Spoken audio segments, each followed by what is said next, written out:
Hi കൂട്ടുകാരെ, സലിജാസ് കിച്ചണിലേക്ക് എല്ലാവർക്കും സ്വാഗതം. നമ്മൾ ഇന്നിവിടെ റെഡിയാക്കുന്നത് ഒരു മുട്ടച്ചോറാണ്.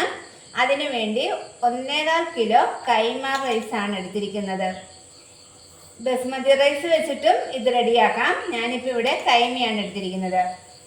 ഇനി നമുക്ക് ഈ അരി ഒന്ന് ഒരു 80% വേവിച്ചെടുക്കണം.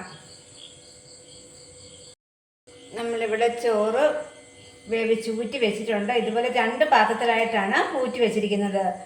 ഒരു 1/4 ഭാഗമേ വേവിച്ചിട്ടുള്ളൂ.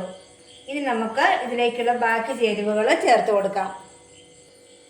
ഇനി ഒരു പാത്രം അടുപ്പിൽ വെച്ച് ചൂടായി വരുമ്പോൾ നമുക്കതിലേക്ക് എണ്ണ ചേർത്ത് കൊടുക്കാം. ഇഷ്ടമുള്ള ഓയിൽ ഉപയോഗിക്കാം. ഞാനിപ്പോൾ ഇവിടെ വെളിച്ചെണ്ണയാണ് ചേർത്തിരിക്കുന്നത്. ഒരു 2.5 ടേബിൾ സ്പൂൺ ചേർത്ത് കൊടുത്തിട്ടുണ്ട്. എണ്ണയൊന്ന് ചൂടായി വരുമ്പോൾ നമുക്കൊരു 1/2 ടീസ്പൂൺ കടുക് ഇട്ട് കൊടുത്ത് പൊട്ടിച്ചെടുക്കാം.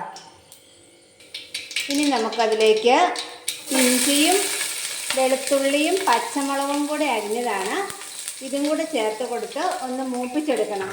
ഇതൊരു വലിയ കഷ്ണം ഇഞ്ചി, പിന്നെ 10 വെളുത്തുള്ളി അല്ലി, 3 പച്ചമുളക്, ഇത്രയും ചെറുതായിട്ട് അരിഞ്ഞെടുത്തതാണ്. ഇത് നന്നായിട്ടൊന്ന് മൂപ്പിച്ചെടുക്കണം.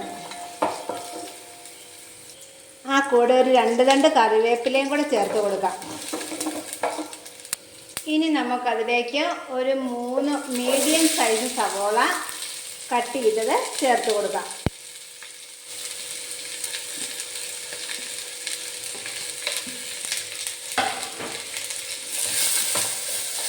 ഒരു ഇടത്തരം വലുപ്പത്തിൽ അരിഞ്ഞെടുത്തതാണ്.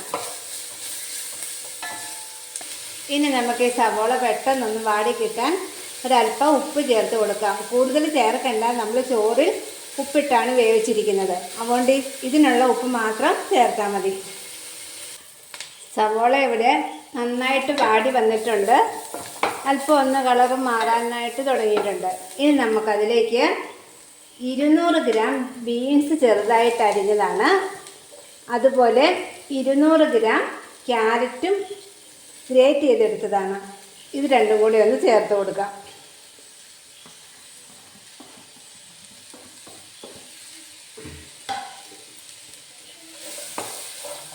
ഇനി ഇത് നന്നായിട്ടൊന്ന് വാടി കിട്ടുന്നിടം വരെ ഇളക്കി കൊടുക്കണം.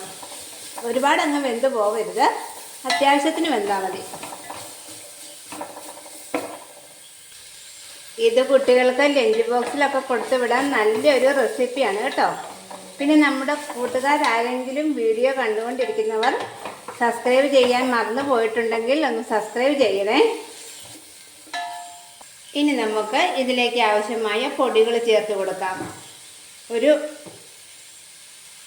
ഒരു ടീസ്പൂൺ മുളക് പൊടി, 1/2 ടീസ്പൂൺ മല്ലിപ്പൊടി, 1/4 ടീസ്പൂൺ മഞ്ഞൾപ്പൊടി, 1/4 ടീസ്പൂൺ ഗരം മസാല, ഇത്രയും ചേർത്ത് ഇത് നന്നായിട്ടൊന്ന് വഴറ്റിയെടുക്കണം. ഈ പൊടികളുടെ പച്ചമണം ഒന്ന് നല്ലപോലെ മാറിക്കിട്ടണം. തീ ഏറ്റവും ലോ ഫ്ലെയിമിൽ വെച്ചാൽ മതി. ഇനി നമുക്കിതിലേക്ക് ഒരു നാരങ്ങയുടെ നീര് ചേർത്ത് കൊടുക്കാം.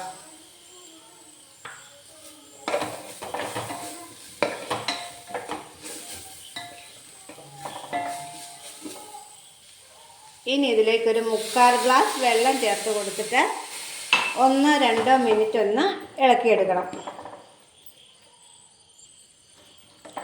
ഇതിൻ്റെ വെള്ളം ഒന്ന് അല്പം വറ്റി തുടങ്ങുമ്പോൾ നമുക്കിതിലേക്ക് ഇനി മുട്ട ചേർത്ത് കൊടുക്കണം.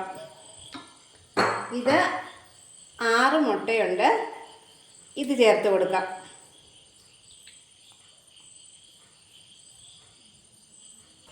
ഈ മുട്ട പകുതി വെന്ത് കഴിയുമ്പോൾ നമുക്ക് ഈ പച്ചക്കറിയായിട്ട് യോജിപ്പിച്ച് കൊടുക്കണം.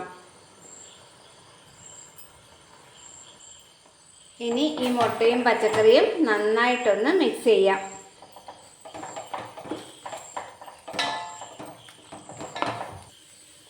മുട്ട ഇവിടെ വെന്തിട്ടുണ്ട്. ഇനി നമുക്കിതിലേക്ക് റെഡിയാക്കി വെച്ചിരിക്കുന്ന ചോറ് ചേർത്ത് കൊടുക്കാം. നമ്മളിപ്പോൾ ഇത് 2 ആയിട്ടാണ് മിക്സ് ചെയ്തെടുക്കുന്നത്. മൊത്തം ഈ പാത്രത്തിൽ കൊള്ളുകയില്ല, അതുകൊണ്ട് നമ്മൾ ഇതിൻ്റെ പകുതി പച്ചക്കറി മാറ്റിയെടുക്കുവാണ്. ഇനി നമുക്ക് ചോറ് ചേർത്ത് കൊടുക്കാം.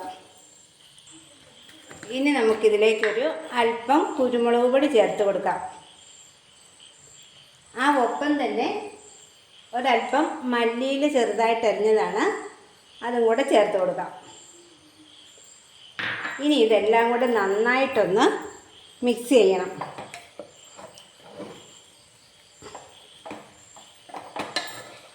ഇങ്ങനെ മിക്സ് ചെയ്യുമ്പോൾ തടിത്തവി ഉപയോഗിക്കുന്നതാണ് നല്ലത്. സ്റ്റീലിൻ്റെ തവിയാകുമ്പോൾ ചിലപ്പോൾ ചോറ് പൊടിഞ്ഞു പോകും. ഈ മസാല എല്ലാ ചോറിലും ഒന്ന് പറ്റണം, അതുവരെ നന്നായിട്ടൊന്ന് മിക്സ് ചെയ്ത് കൊടുക്കാം. കുറച്ചുകൂടെ വലിയ പാത്രമാണെങ്കിൽ കുടഞ്ഞെടുത്താലും മതി. നമ്മുടെ എഗ് റൈസ് ഇവിടെ റെഡി ആയിട്ടുണ്ട്. ഇനി നമുക്ക് തീ ഓഫ് ചെയ്ത് കൊടുക്കാം.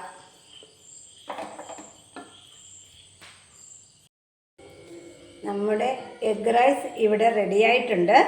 അപ്പോൾ വീഡിയോ ഇഷ്ടമായാൽ എല്ലാ കൂട്ടുകാരും ലൈക്ക് ചെയ്യാനും ഷെയർ ചെയ്യാനും സബ്സ്ക്രൈബ് ചെയ്യാനും മറക്കല്ലേ. അടുത്ത ദിവസം നമുക്ക് പുതിയ വീഡിയോയുമായി വീണ്ടും കാണാം. എല്ലാവർക്കും താങ്ക് യു.